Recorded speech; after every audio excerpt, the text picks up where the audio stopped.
ہر عمل کا رد عمل ہوتا ہے. جو آپ کے گلے نہ لگنا چاہے زبردستی اس کے گلے لگ کر کبھی بھی اپنی اہمیت کو کم مت ہونے دیں. جو آپ کا ہے وہ کسی نہ کسی طریقے سے آپ کے پاس ضرور آئے گا، اس بات کا یقین رکھیں. اور جو صرف وقت کا مہمان ہے اسے کبھی بھی روکنے کی کوشش مت کریں. جو جاتا ہے اسے جانے دیں، کیونکہ آزادی ہمیشہ سچائی کو بے نقاب کرتی ہے، اور جو سچ میں آپ کا ہوگا وہ ہمیشہ آپ کے ساتھ ہی رہے گا.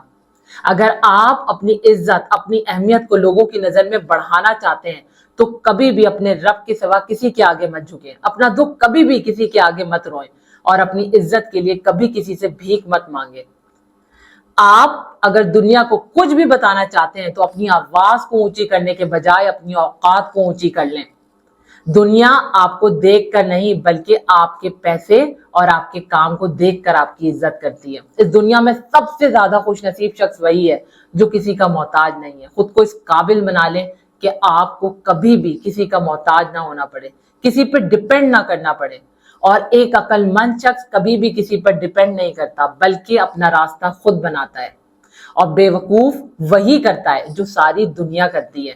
اس لیے جب آپ بھیڑ سے ہٹ کر چلیں گے تو آپ کی ایک علیحدہ پہچان بنے گی، اور آپ اپنی منفرد شخصیت اور اپنے کام کی وجہ سے لوگوں میں زیادہ مقبول اور زیادہ محبت کے قابل انسان بنیں گے.